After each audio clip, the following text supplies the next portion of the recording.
Pablo escribe en la carta a los Romanos en el capítulo 5 y el verso 12 de la siguiente manera: por tanto, como el pecado entró en el mundo por un hombre, y por el pecado la muerte, así la muerte pasó a todos los hombres por cuanto todos pecaron. Pues antes de la ley había pecado en el mundo, pero donde no hay ley no se inculpa de pecado. Y dice el verso 14: no obstante reinó la muerte desde Adán hasta Moisés, aún en los que no pecaron a la manera de la transgresión de Adán, el cual es figura del que había de venir. Qué hermoso pasaje, ¿no le parece? Y usted esta semana no ha escuchado hablar de alguien que murió. Usted sí sabe que todos los días y a toda hora escuchamos de alguien que muere. Algunos muy cercanos, conocidos, incluso familiares. Otros que a través de los medios nos informan de tragedias, de accidentes, de masacres. En fin, la muerte siempre ronda. ¿Pero qué es la muerte? Hay quienes creen que la muerte es simplemente la separación del espíritu del cuerpo. ¿Pero será solamente eso? Yo quiero que nos detengamos a pensar en lo que es la muerte. Según el orden bíblico, la muerte es la consecuencia del pecado. La Biblia dice que por cuanto todos pecaron. Eso es lo que Pablo acaba de registrarnos en el capítulo 5 de la carta a los Romanos.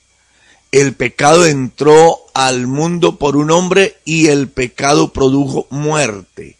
Y la muerte pasó a todos los hombres, por cuanto todos pecaron. Es decir, que la muerte es como el virus que hace que el ser humano deje de existir. Hay una discusión bien interesante al respecto, y es sobre qué sucede después de la muerte. Esta discusión está desde los tiempos antiguos. Escuche lo que dijo el patriarca Job: si el hombre muriere, ¿volverá a vivir? Siempre la gente se ha preguntado acerca de qué pasa más allá de la muerte.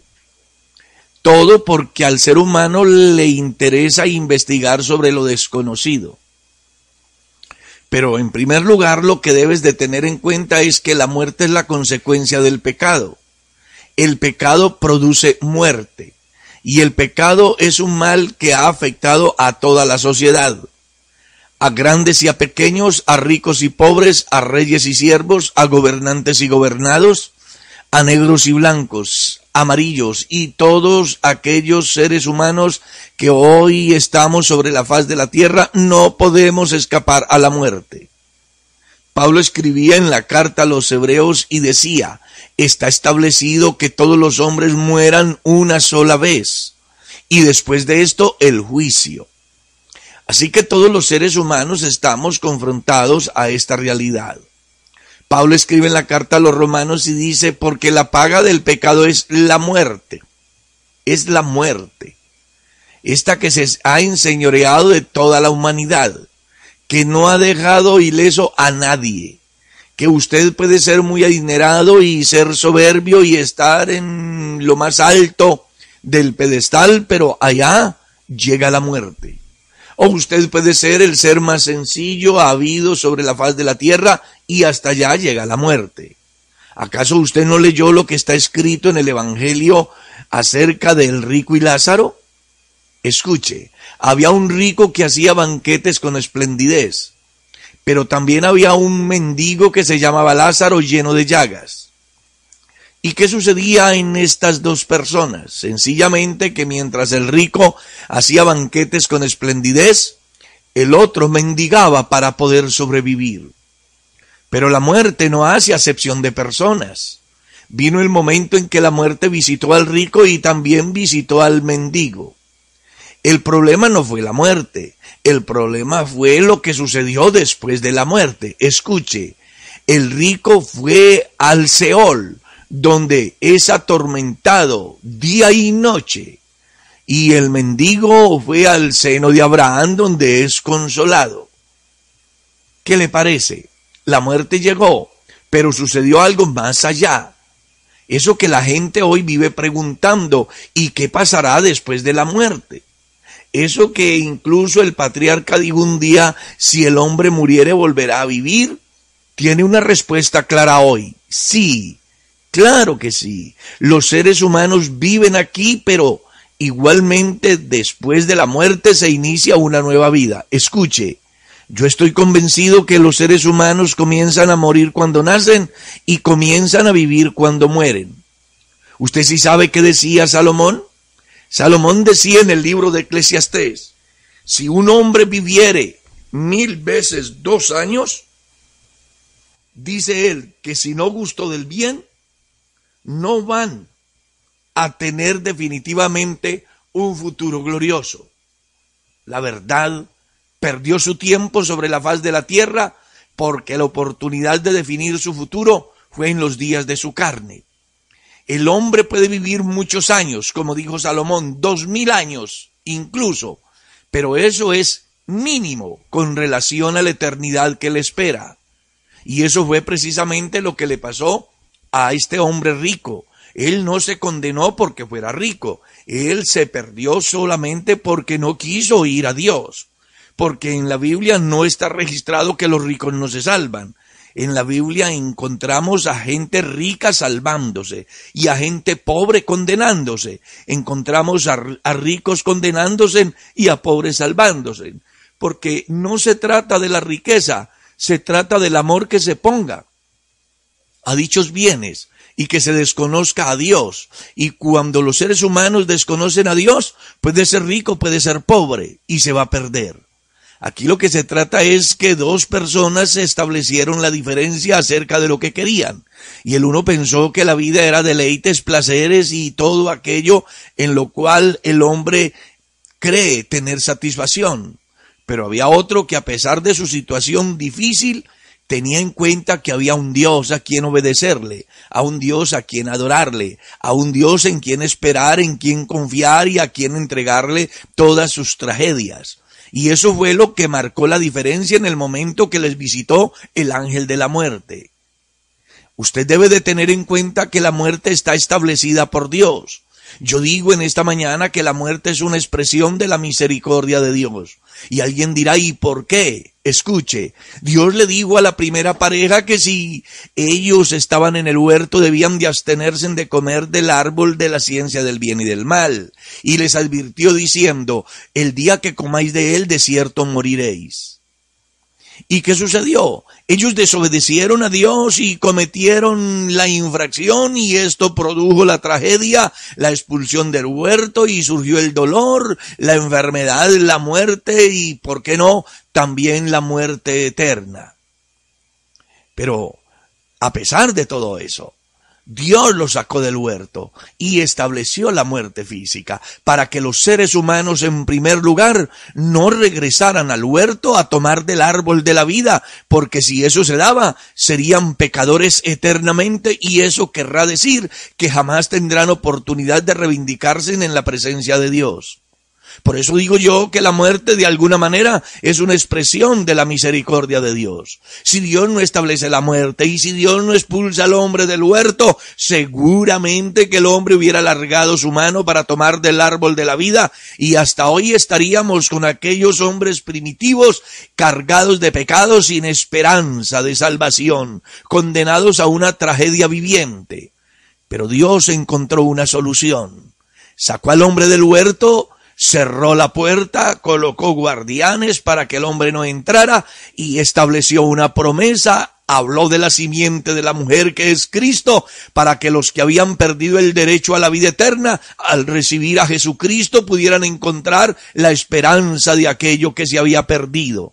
Por eso es que el Evangelio de Juan dice enfáticamente, de tal manera amó Dios al mundo que ha dado a su Hijo unigénito, para que todo aquel que en él cree no se pierda, sino que tenga vida eterna. Cristo murió por nuestros pecados. Eso es lo que dice el Evangelio de Juan. Y coloca incluso un símil y dice, así como Moisés levantó la serpiente en el desierto, así es necesario que el Hijo del Hombre sea levantado. Cristo ha muerto en sustituto suyo y mío. Cristo murió para que usted pudiera obtener vida y esperanza en Él. Usted debe de tener en cuenta las palabras del poeta. No son los muertos los que en dulce calma reposan en la tumba fría. Muertos son los que tienen muerte el alma y aún se creen viviendo todavía. Hay gente que cree que está viva, pero están muertos en sus delitos y pecados. Y usted necesita encontrar la esperanza de la vida. Y para ese problema de la muerte espiritual y de la muerte eterna y de la muerte física hay una alternativa hoy. Se llama la obra de Jesucristo. Usted sabe que Él es la única persona que puede darle a usted el privilegio de tener esperanza. Él le dijo claramente a Marta, cuando estaba frente a la tumba de Lázaro: Marta, ¿no te he dicho que si creyeres verás la gloria de Dios? Y de inmediato dice la Escritura que dijo al que estaba muerto: Lázaro, ven fuera, y el que estaba sepultado resucitó. Claro, luego le dijo también: es que yo soy la resurrección y la vida, y el que vive y cree en mí, aunque esté muerto, vivirá. Y el que vive y cree en mí, no morirá eternamente. La muerte es una oportunidad que Dios le ha dado al hombre para que aprenda a reflexionar aquí acerca de lo que desea cosechar hacia la eternidad. Usted sabe claramente que un día va a morir. Y si sabiendo que va a morir, usted vive una vida libertina y desmedida en los deleites, no teniendo en cuenta a Dios, ni a su prójimo, ni a su familia. Si sabiendo que va a morir se comporta de tal manera, ¿qué tal que usted supiera que no va a morir? Dios estableció la muerte para que usted reflexione, pero eso sí, debe de tener en cuenta que la muerte es la consecuencia del pecado y que para ese virus llamado pecado hay una solución que se llama la muerte de Jesucristo. Así que si usted quiere escapar de la muerte eterna, debe de recibir a Jesucristo. Los seres humanos que han optado junto conmigo por encontrar una vida real y permanente, han decidido junto conmigo recibir a Jesucristo para no solo tener vida espiritual aquí sobre la faz de la tierra, sino tener muy en claro que al partir para estar en la eternidad podamos irnos acompañados de este gran Dios maravilloso que se llama Jesucristo. Usted necesita partir bien.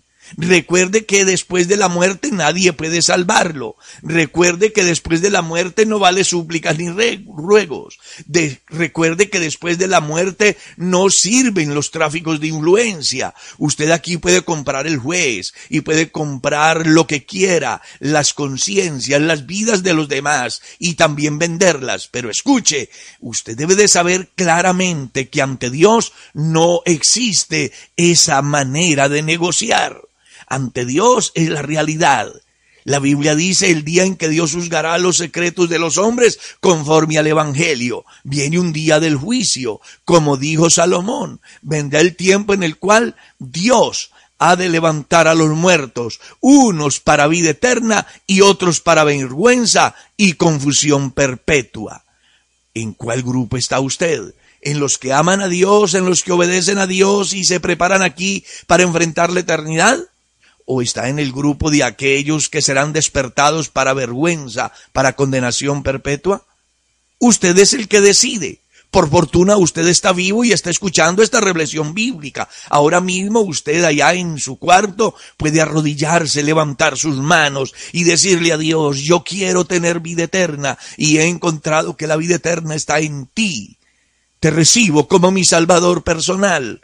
Por favor, perdona mis pecados. Acéptame como tu hijo, déjame participar de tu gracia. Impárteme la vida no solamente para estar aquí, sino para enfrentar la eternidad.